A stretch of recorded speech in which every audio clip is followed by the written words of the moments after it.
Welcome back, my friends. My name is Eric. This is Mellow7 Gaming, and we are playing some Solasta, Crown of the Magister. And I've made my weekend run to Tarjay, so we're ready to play some more video games. We've got to drive. We can drive, I guess. Walk, ride, however we're going to get from Kerlem to Cairkiflin, to report our findings about the outpost there and potential Sorak activity. So we are going to go fast, just like we did last time, because this, like I say, this is a party that like to get things done. Full speed and damn the torpedoes. Got 4 food. Food is not going to be a problem, I don't think, in this save. Having said that, we'll probably starve at some point now. Now, we do have a level up because, well, we leveled up. So let's jump into Eliza here. Now level 3 Paladin, 9 more hit points. We get to swear some sacred oaths on the road, apparently. Channels of any. It'd be nice if I was gonna say if you had to go back and do this, but having said that, that'd be a pain in the ass. But it still would be cool if there's a little bit more role play where, you know, for this bit you could level up, but you couldn't get the benefit of these sacred oaths, whatever they are, until you get back to a church or a priest of your religion that can deliver those oaths, right?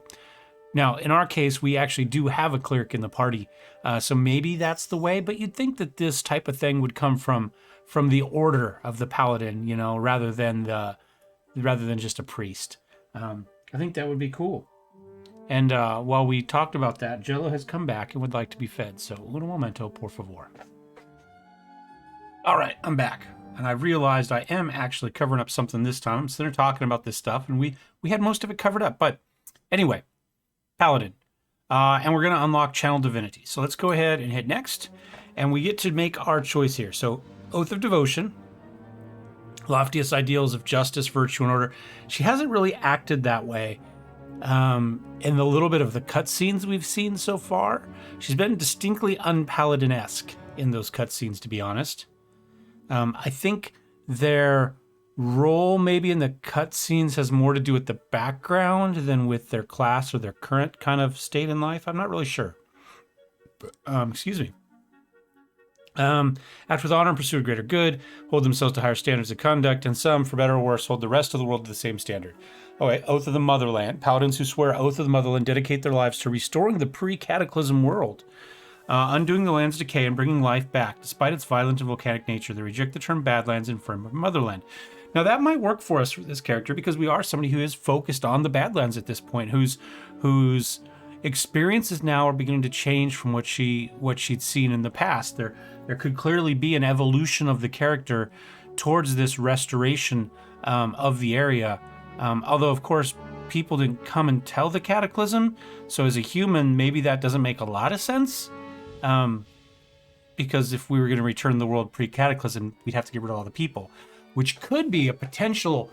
Oh, that could be a good.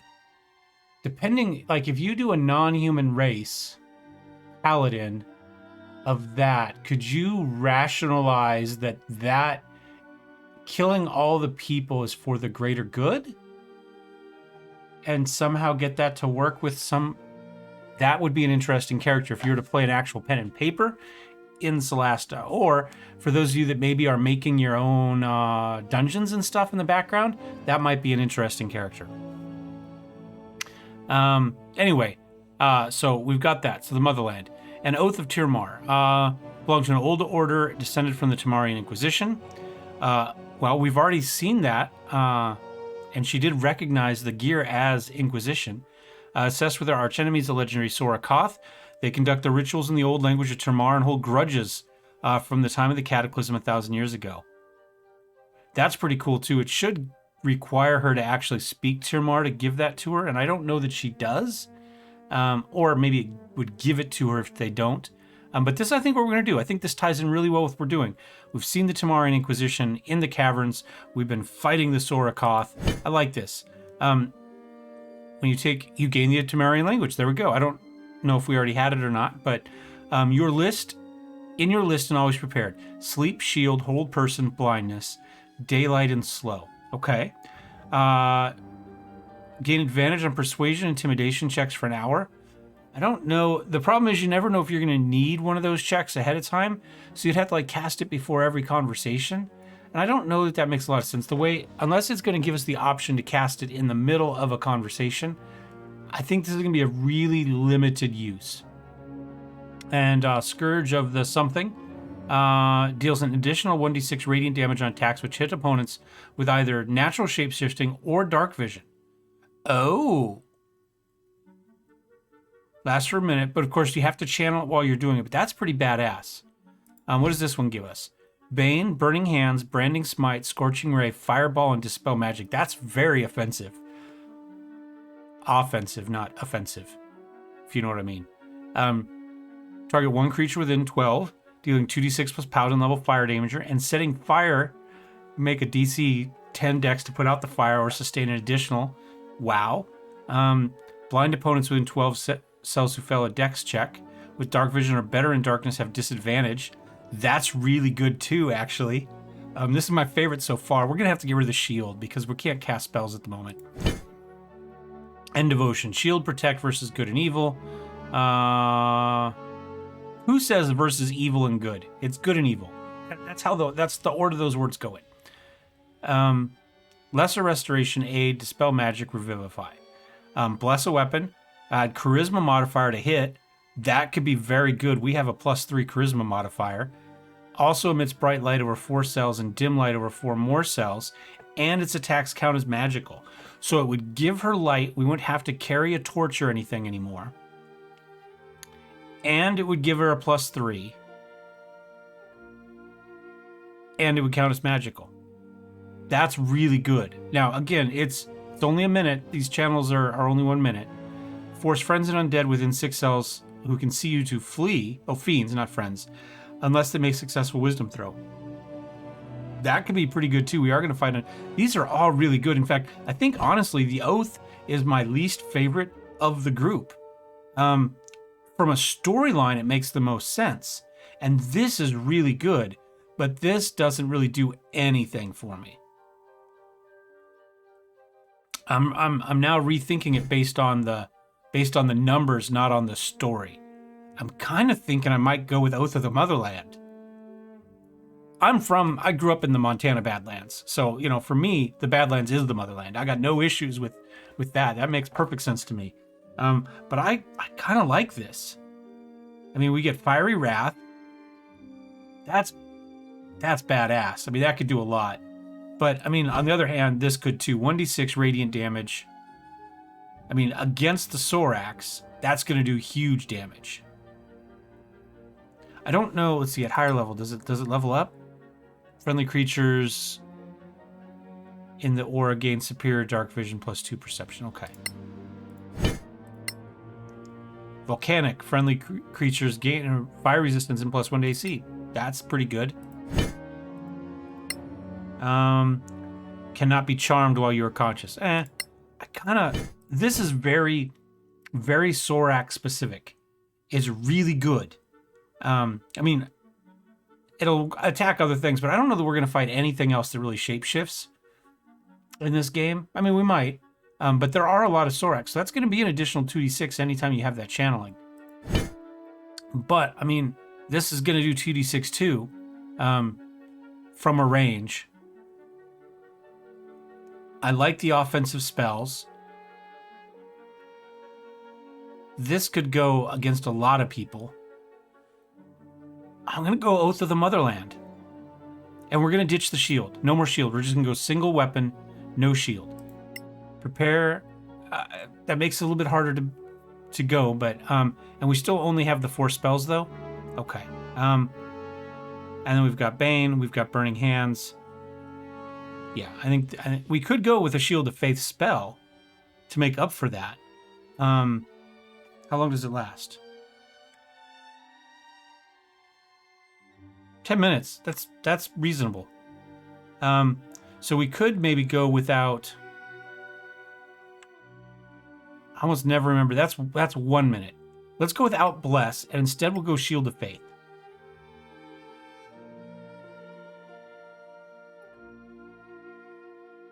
Temporary hit points. That might be good to cast on our ranger on occasion.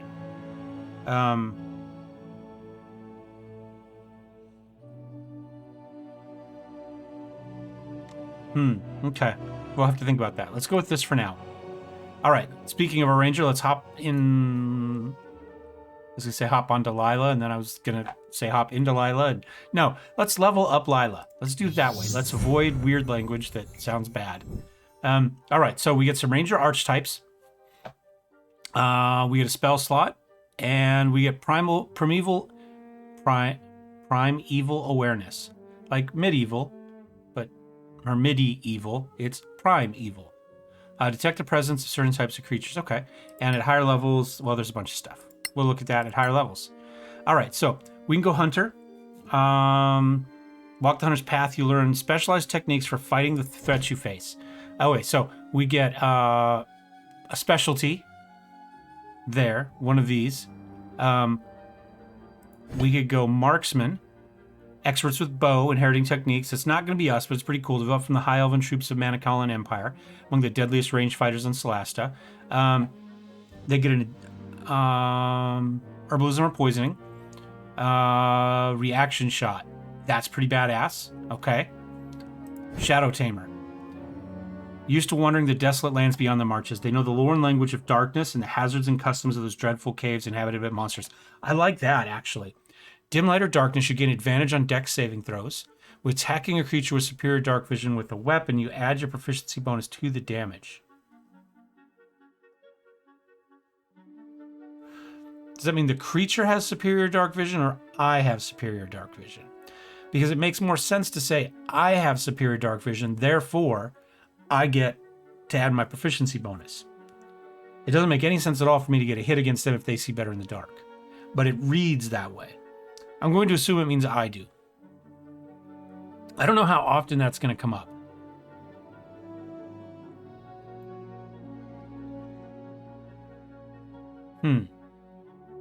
Well, it does say Dark Slayer, so maybe that's the intent. You know more about the things that live in the dark.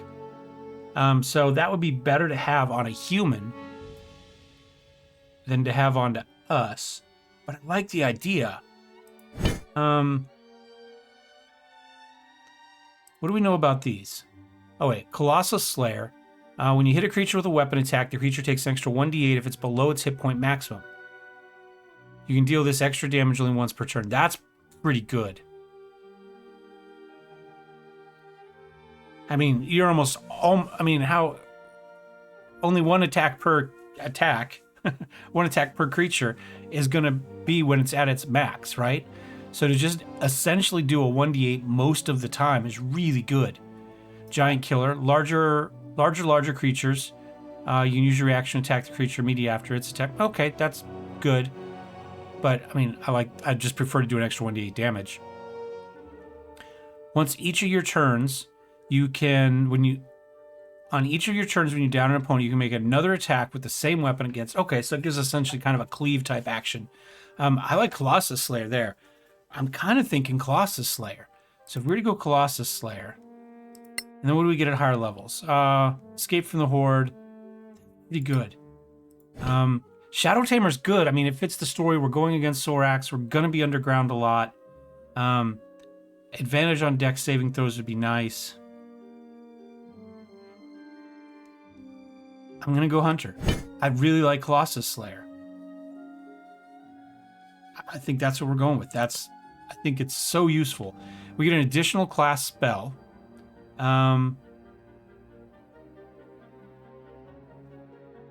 Let's go with Jump. We've already seen a spot where Jump would have helped us. I like that. Okay. Now, speaking of spells, Javelin. Let's see how our Cleric is doing. Level 3. He just gets some extra spell casting and some hit points. Nothing kind of character changing at this point. But we can take a look at his spells. So we do get level 2, so that's going to get us Misty Step. Teleports you to a free spell you can see. No more than 6. Okay, so limited teleport. That's pretty cool. That might get us like into range to heal somebody or to get away from somebody without taking an attack of opportunity. Although we might get one for casting the spell. Creature levitate and gain control of its arrow movements for now. We had problems with levitate in the past. So we'll see whether that's useful now. But I like it. I think if it is useful, it's great. I just don't know that it's going to be useful. Oh wait, and then we have one other spell that we can cast, right? So right now it's aid.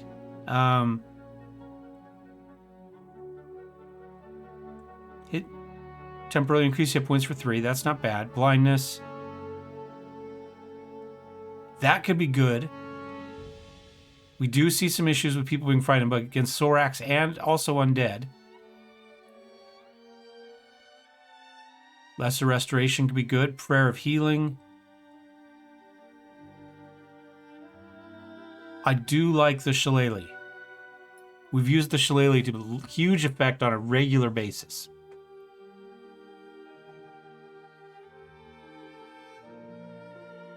I'm gonna go with that. It's just been too good for us. Calm emotions in some instances is going to be absolutely like game-changing for us. But this is going to be useful in pretty much every fight.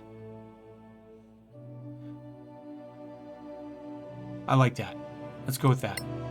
Okay. Last up, we got Ellie. We got the rogue.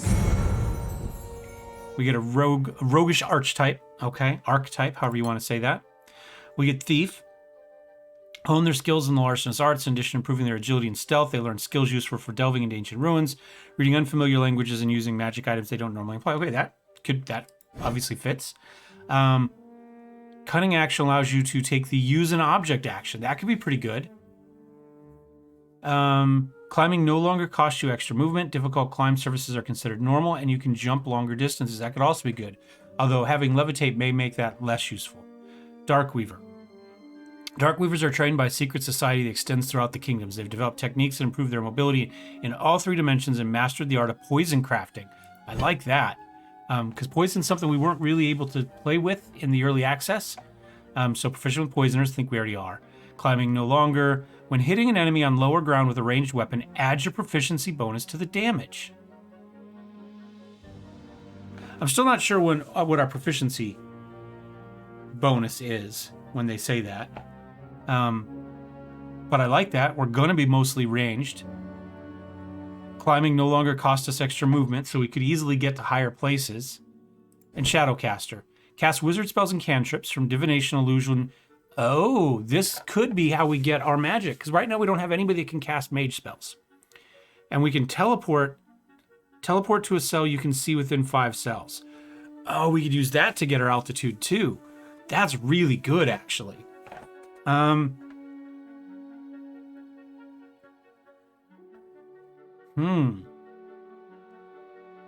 was going to go Darkweaver, because this is awesome. This gives us magic, though.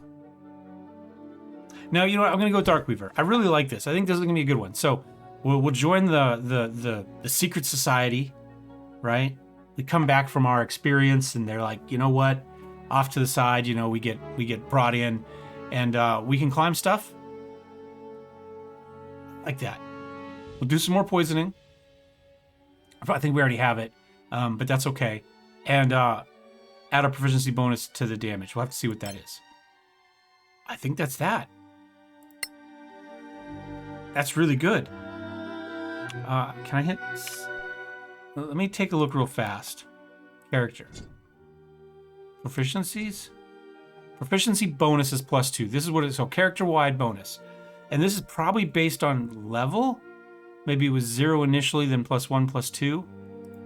Is everybody +2? Yeah, okay, so that's what they're talking about. I don't think I figured that out last when we were playing before at all. I just didn't notice it. Okay, so that's our proficiency. So we'll do an extra +2 damage. Nice. Oh, and we could actually do maybe some crossbow bolts. I think he's the lowest. We do have some projectile bits.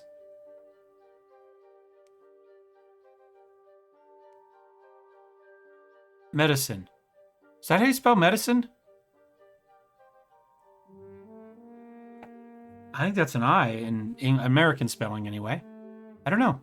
I don't know if that's a typo or a regional spelling. Okay. I'm going to go ahead and start crafting. Anybody else want to do any crafting?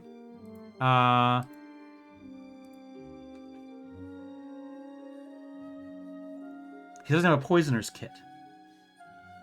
Oh, well, he's got medicine and nature. Does that mean he can automatically do it?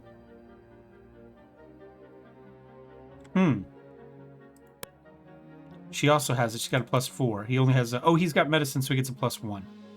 Okay. This is what we need here. It's the Mana Calling Rosary. That's what we're going to have to find somebody to do, because we don't have anybody that can do that. That's going to be to make magic weapons. And we're going to want that somehow. I don't know how we're going to get it, though. That might be the bitch right there. Because we've already got 2 weapons that we could do it to. But we haven't been... Maybe we'll be able to get somebody else, an NPC, to make them for us? I don't know. We'll have to find out. We shall have to find out.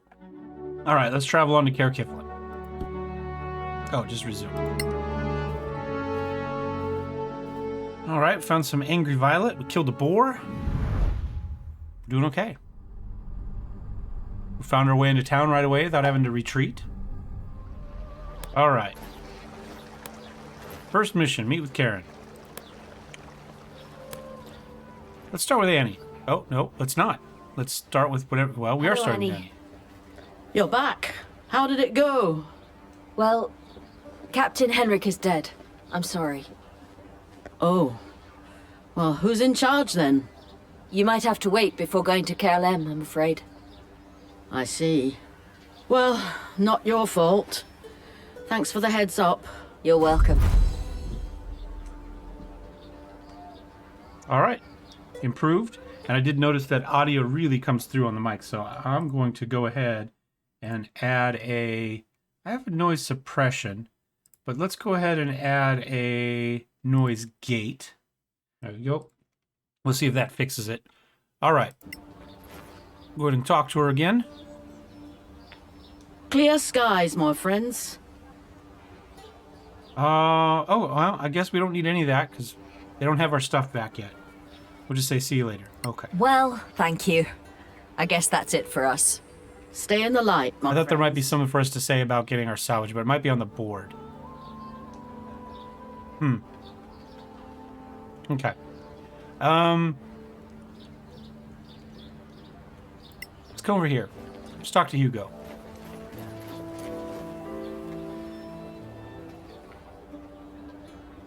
Hello. How may I help you? Can we see your wares?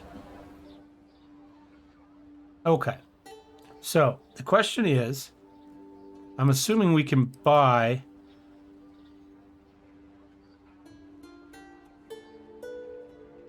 So we're not proficient, and nobody in our party's going to be.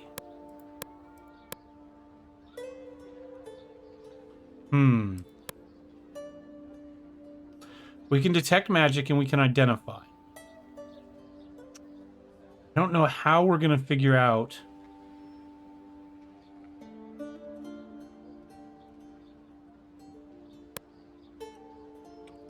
I guess we could do a detect magic. Javelin and Ellie. All right, what does Javelin have? Potion. Okay. And what does Ellie have? Potion. Okay. I'm going to go ahead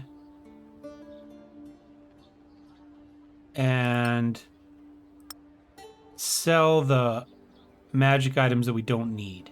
Or, you know, the scrolls. Cure wounds we can use. Revivify we can use. I'm going to sell the candle there. Get rid of those. Let's sell the regular leather as well. I don't think it matters.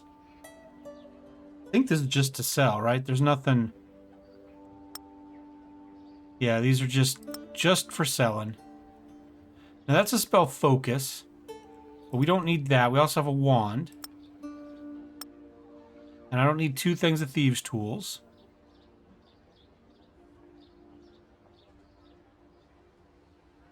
I think that's probably it. Do we need anything else? Flaming arrows, flaming bolts. No, I think that's it. I guess we could identify that potion. Giant strength. Okay. No, I don't want to sell it. I just wanted to move it. Okay. Alright. Did that. I don't think anybody else is going to have anything for us at the moment. We'll go ahead and talk to Gorm real fast.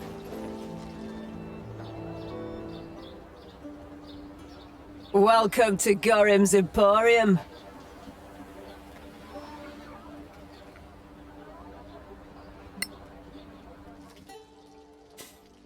And let's see what we got going on. Let's start with weapons. We can buy those. We don't need any of them. Morningstar, battle axe. So we're going to go without a shield. Do we want to stick with the longsword? So 1d8, versatile 1d10. So I think that means if we don't have something else in it, we can use it for 1d10. We could go with a different weapon. She can use martial. We could give her a big ass axe. 1d8. 1d8.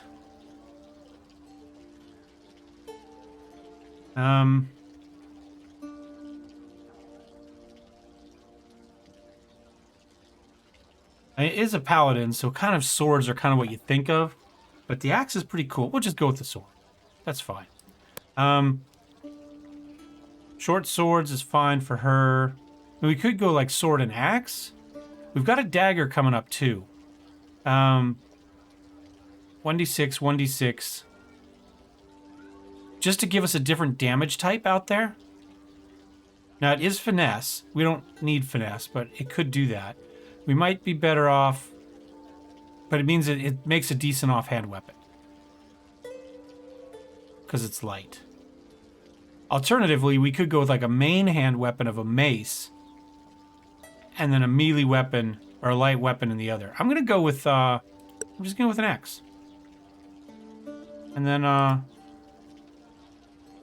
there. Okay. I think that'll be fun. So first I want to get rid of the shields. We're not going to need those. And we can probably... You know what? Yeah. We'll go sword, javelin, and that. Something like that. We're going to go ahead and automatically equip the axe, which is nice. I do have some Angry Violet we can throw down there. Oh, actually. Up there. Did I not sell that? Oh, we got some more gems to sell. Oh, it didn't take any of that. Well, here. That was a mistake. Must not hit conclude. Welcome. That's annoying. All right, let's go here. Oh, well, we may as well go here. Let's sell those. Conclude. Let's go sell, sell, sell, sell, sell, sell, sell, sell, sell. Conclude.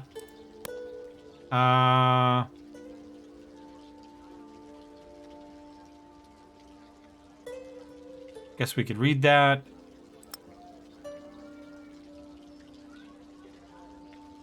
Total revenue, none.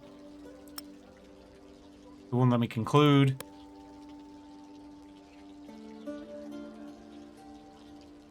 Okay. Good enough. And I suppose we end today with that, because I think that's going to put us right about 30 minutes. So we've traveled back. We've gone ahead and sold stuff. We did a cool level up. Actually, I really like the way that the characters are going. I like the character creation. I like your opportunities as you level up. I like characters to change and evolve as you go up.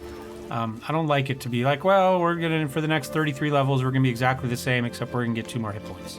I'm not a fan of that. So I really like the ways it adds, it's not as useful, I guess, in the computer game, but the role-playing opportunities, the extra depth you can give your characters and the stories you can tell about them. So I think that's really good. Anyway, thanks for watching, guys. As always, thumbs up, thumbs down. Don't forget to subscribe if you'd like to see more, and I will see you next time. Cheers.